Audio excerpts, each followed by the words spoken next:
With summer about here, Santa Monica is a go-to city. The police union says after last year's protests and riot, it wants to assure the community that police are there for them. I met with some officers to reflect on what happened last Memorial Day. The beauty of Santa Monica and a police officer reflecting on the riot of 1 year ago. We are very hurt that we let our community down.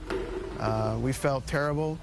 We feel terrible that we weren't able to help our community. Sergeant Gerardo Leyva is from Santa Monica. On that Memorial Day, the peaceful protests that ended in mass looting. We were overrun. We were caught unprepared. A lot of politics came into play. Leyva is president of the police union here. The VP is Lieutenant Francisco Franco. We have deep roots. Our parents, our grandparents, our great-grandparents all came from this area. That's Franco responding to a store that was gutted. Hey, why are you taking all of this? Fox 11 on scene as it all went down at a Vans store. Santa Monica PD says they now have a new response unit, a mobile field force. They've been training for the last several months to try to mitigate some type of situation that occurs like this in the future.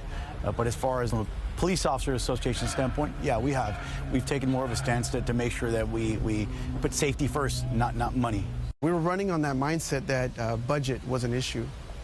And when May 31st hit and the day leading up to it, talks were, hey, how much is this going to cost us? How many officers are we going to need? Can we do it with just 10 or 20 officers? Like LA, Santa Monica would see the National Guard in place as order was restored. How many businesses would you say were damaged or lost? Oh, God, I don't know. I'd say at least, I'd be estimating, I could be wrong, about 100 or more.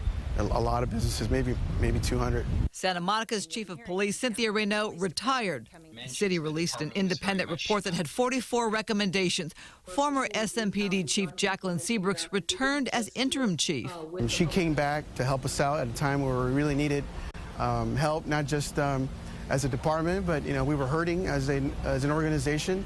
And she brought back that feeling of like, okay, mom's home. Backing the Santa Monica Police Association is PORAC, the Peace Officers Research Association of California. Board member Marshall McLean, a Los Angeles Airport Police senior lead officer, weighs in. There's a national cry right now for police reform. Reform is not a bad word. We've been in a constant state of reform, so that's not a bad issue at all. We just like to have law enforcement having a seat at the table and being a part of that reform. Last year, Sergeant Leyva was photographed taking a knee and was seen hand in hand with youth who were peacefully protesting. We started walking, and I told the young lady, hey, I don't know how long I can walk for. I got a really bad back. And she stopped and looked at me, and she said, I just needed one step with you. And at that moment, it really caught my attention that this young lady is schooling me on this political action that's going on at that moment. It was a moment. It was a moment, yeah. So as well as getting a new police chief, Santa Monica is also looking for a new city manager. And get this, some of the looted stuff was found on a resale site. One woman was arrested, caught selling thousands of dollars in stolen goods from the Patagonia store.